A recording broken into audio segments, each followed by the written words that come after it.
Hello and welcome back to the second episode of Let's Play Front Mission with your host as always, Mah-Dry-Bread. Between episodes I did a few fights in the Coliseum, spent my money, and I fully equipped myself, so I'll just show you that real quick, so I can explain the rationale behind all the items I picked.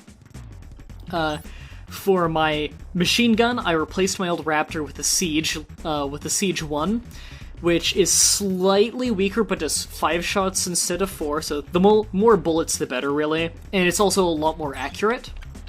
They didn't have any shoulder weapons, so I still just have my old missile. For my left arm, I have the Zola 3A, because the left arm is my gun arm. So, the gun arm, I just wanted to have the highest accuracy arm.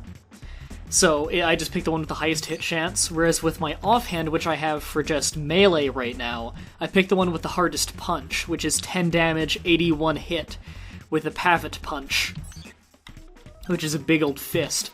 With the legs, the endurance difference was not very big between any of them, so I picked the fastest one. For computer, I didn't switch my computer because this is the best one at short range, which is Lloyd Clive's biggest strength is his skill in short. So he's good with machine guns and rifles. And they didn't have any backpacks. So that's it. Let's get on with the first real mission of the game.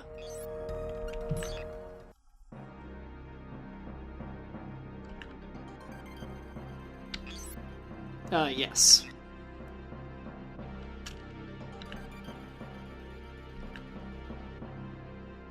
Why did you even want me to meet you at your office? Why not have me meet you here?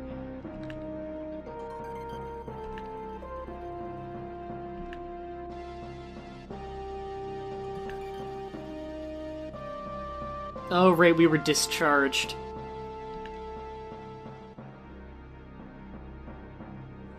Sakata is, of course, Japanese.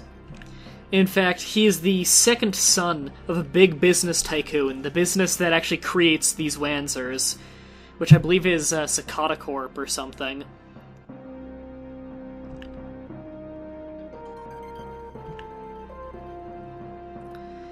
Natalie Blakewood is a fairly decent short-range fighter, and Sakata is a short-range fighter who is quite good with rifles, so all three of us have the same strength, although Lloyd is definitely the best one.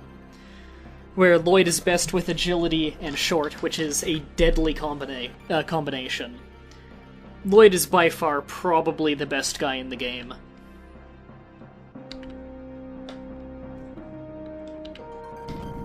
He's at least the best short-range fighter in the game.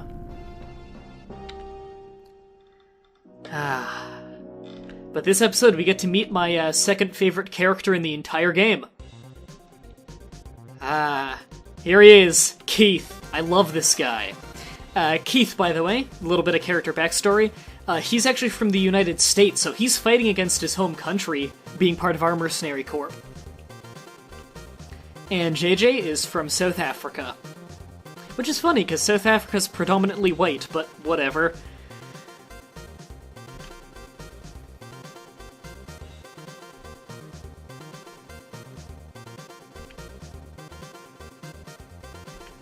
Yeah, JJ and Keith are best friends, but they're always bickering. Keith, by the way, he's a pretty good short-range fighter, but his real strength lies in melee, whereas JJ is better at short-range, usually with machine guns. Although JJ is decent as a missiler, too, which is long-range fighting.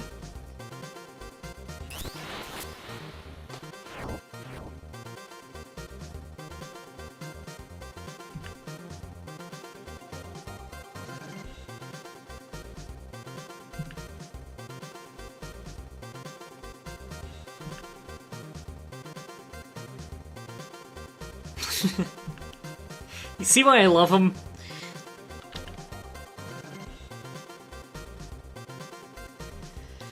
Why we dropped in well surrounded instead of dropping in behind them and breaking through one side, I don't know. I think the pilot messed up. I like how they do the best to make the USN look evil. The evil Americans. Well, I guess to be fair, some of them are probably Canadian too. And Mexican and Brazilian, Ecuadorian, Argentine, all kinds of things. Well, Argentinian, rather. Right. Now, we don't need to control them in order, but I don't really have any reason not to. Now I'm trying to remember the, Sorry, I'm just trying to remember the, controls. Did I end their turns? I really didn't mean to. The controls are a little bit awkward. But there's no real strategy to this. It's pretty much, don't go in alone, take out all the enemies. It's kind of best to fight in pairs here, for the most part, and try and focus down enemies. Like, this guy's a missiler, so it's good that we take him out first. Of course, we want to use a short-range weapon on him, rather than our fists. Because missilers tend to have no guns, they tend to use their fists, and then the long-range missiles on their shoulders. Yeah, it looks like I ended both of their turns by accident, because they're not walking on the spot. That's great. I think what we'll actually do here is I'm going to send all my troops up here and finish off those guys quickly. Luckily, the enemies don't really have very quick legs.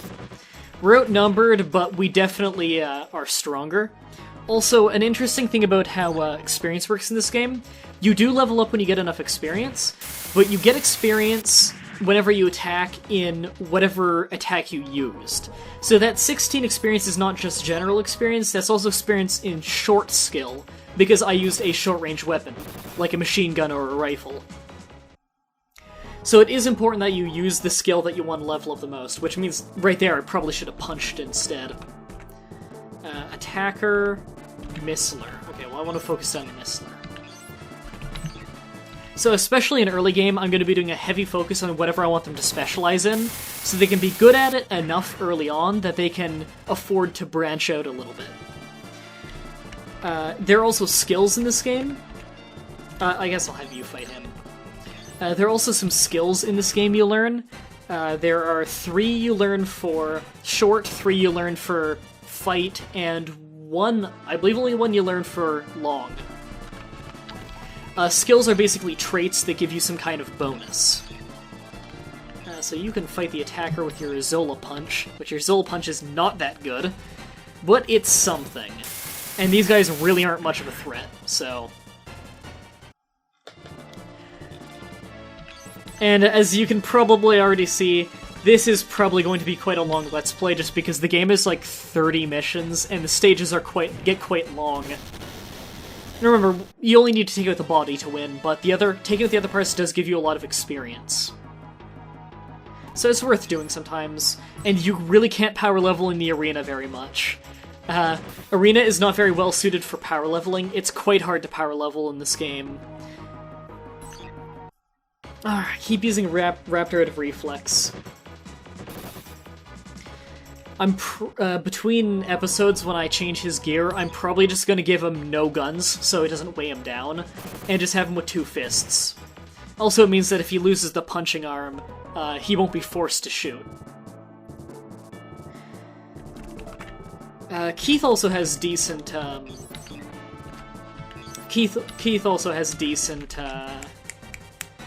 agility, like Lloyd. Keith is kind of like Lloyd, but with melee instead of short, although he does make decent short, it's just, he's better at melee. One of the, each pilot, by the way, gets different skills at different rates. So, they also get different, like, traits at different rates, too. So, Lloyd would get, like, some abilities a lot faster than, say, Sakata would.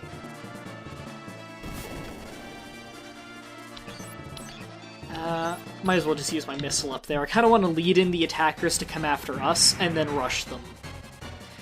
And, of course, keep in mind that... keep in mind that we do have healing items. So we can repair the parts, but we can't repair them after they're broken. Once they're broken, they just get repaired between missions. You never permanently lose a part. Although if you use an expendable item, it's of course gone, much like a potion in most RPGs.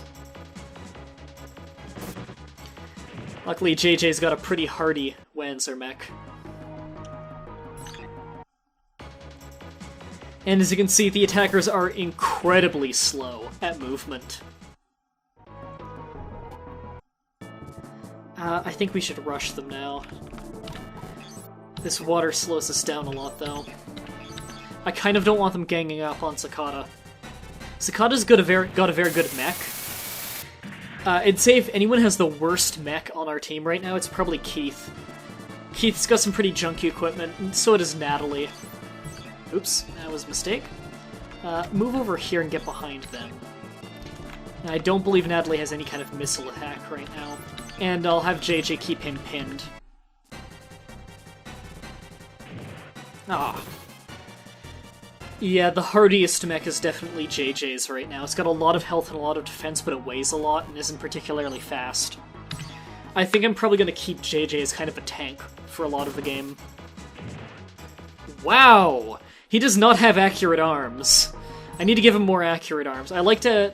If there's anything I like to focus on, it's accuracy with arms and movement with legs. Those are my biggest focuses most of the time.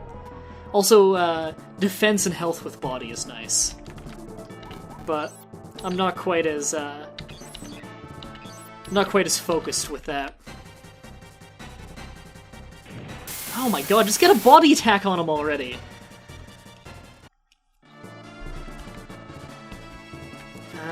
Yeah, you're gonna go down there and back them up. And you're gonna keep him from getting rushed from behind from the commander. I like how they kind of like float on the water.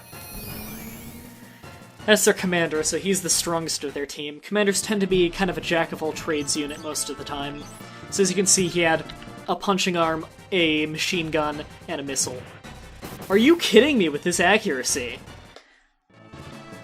You still get experience on misses, but it's not quite as good.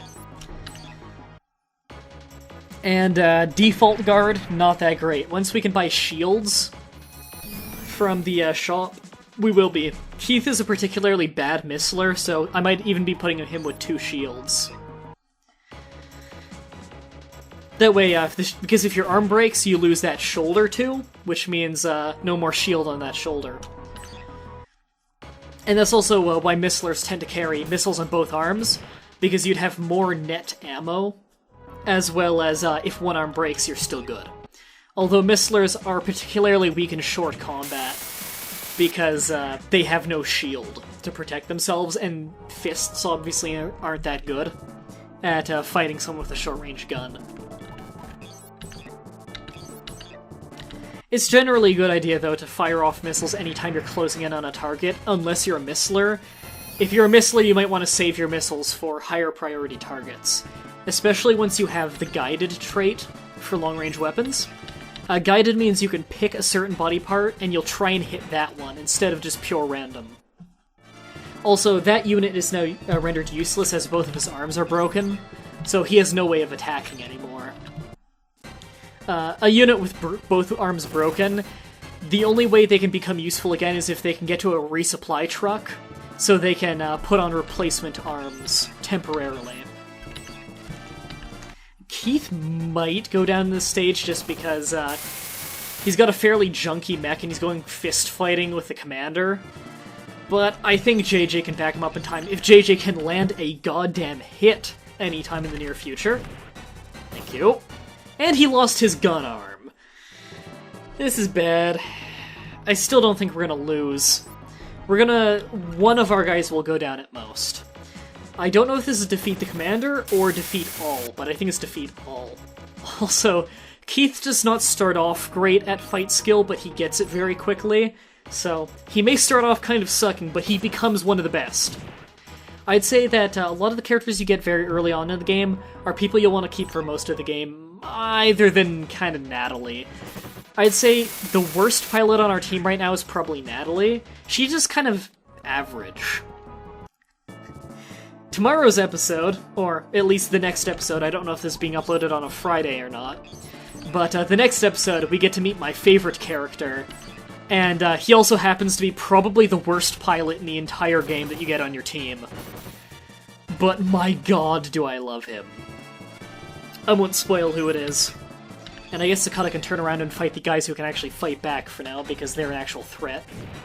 Nice! You see, a good rifle is amazing sometimes. And once Sakata gets the skill to aim for specific body parts, those rifles are going to become much more deadly. Being able to just have a rifle so strong it'll pick off a body part on one shot, and be able to aim for the face every time he needs to for an instant kill. Although sometimes it's better to just shoot off an arm and get some experience out of it. I keep forgetting. Get Keith to punch. I can't really complain too much about, I guess I really can't complain too much about, him only being able to, or him using short skill, because he is still decent at short, but still. Finally, you're down, and JJ is actually probably in the worst condition of any of us. And we got his Raptor machine gun, which is the worst machine gun in the game. In fact, I sold the one that Lloyd has. And Zola Punch. I'm gonna be heavily upgrading everyone's mech between episodes. He finally landed a hit, although it was to the legs. And Keith needs healing. I don't want him to go down and have to pay extra money. I think they also lose some experience for it, too.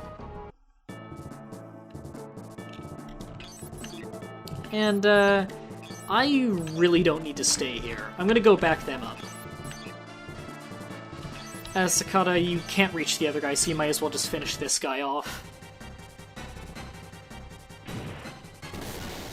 Got a lot of experience out of it.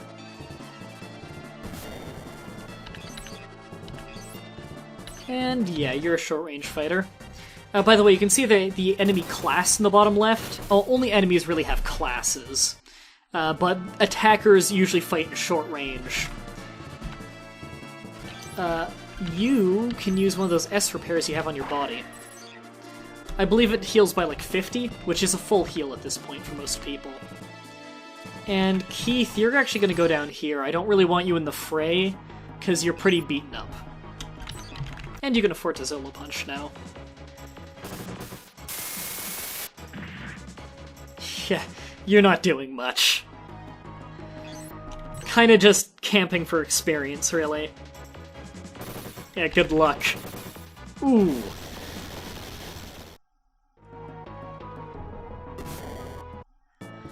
Yeah, only 2 enemies left. One's the commander. Have you back up Keith. I think this is your last shot with your ranged weapon, with your missile. Now, Lloyd doesn't really have any weakness, but if there's any skill he's weakest at, it's probably long. Also, Sakata's got broken legs, so he's gonna hobble his way around the battlefield. Move behind him. There's no advantage you get from being in front or behind, I just want him a little bit closer to running off to the other guy. Oh, took out the legs. Good experience.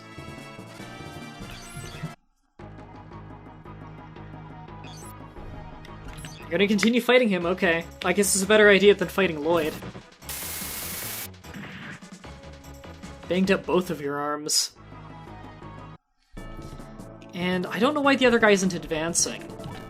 Perhaps I broke both of his arms and he ran away and I just am not remembering? Because if they have both arms broken, they usually try and run away.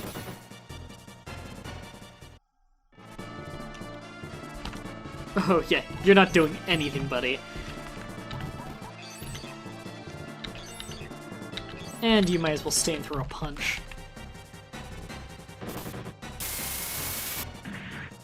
Well, it took out his off arm, but not his gun or his missile arm. But the more body parts you remove, the better chance of hitting the more important ones, I guess. You can look at it that way. Of course I miss. Right when I would have destroyed either part. Well, looks like Lloyd's finishing this then. And with a machine gun only having 2 body parts, which means I'm pretty much gonna destroy both. Unless I'm weak like in the beginning of the game. Well, I'm not technically OCU, I'm hired by the OCU, but I'm a military unit, so... We've got a Zola arm. I believe that's one we can buy, though, so it's not super important. So it looks like this is a destroy everyone map, then. You can finish him off. Oh no, he's not wounded at all, he's just a missler who wanted to stay home. And almost all the shots of the machine gun went right into his face. That's unfortunate. We can probably take him out next turn unless we get some unlucky shots. You really want to go melee? You don't want to back up and shoot with your missiles? Okay. If you're that suicidal, I guess I won't stop you. Honestly, if I were him, I'd run away. I don't see what advantage he could have by staying in this fight. He's not gonna win. He's severely outnumbered. They couldn't take out a single one of my guys.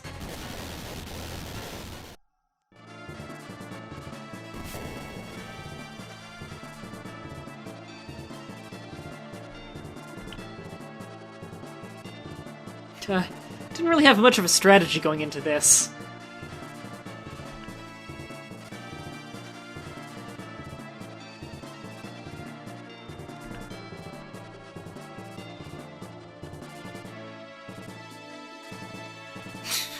It's a nice way to put it. JJ's a lot nicer.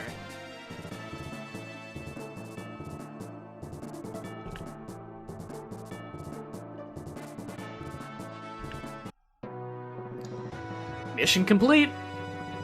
Which means on the next episode we're going to be doing the next mission where we meet my favorite character in the game and worst pilot. Military gave us a good amount of money. They also pay us for each Wanzer we take out. So it is, even if you only need to destroy the commander, it is worth it to destroy all of them sometimes. Going back to New Milligan. And I believe this is a new city. I don't think we were here last time. Yep, new people in the bar. Identical bartender.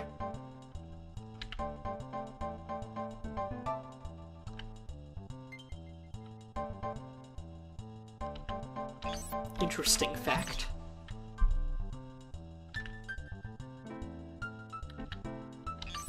That's hilarious.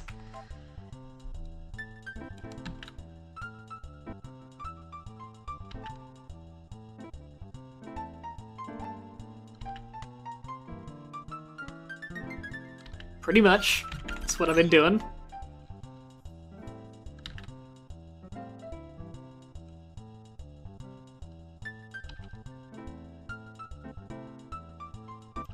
Yeah, I don't think that's how it works. Alright, between episodes I'll do some Coliseum fights and re-equip my whole team. I'll show you guys next episode, and then also on the next episode we'll be doing the next mission. So, thank you everybody for watching, and until next time, have a nice day.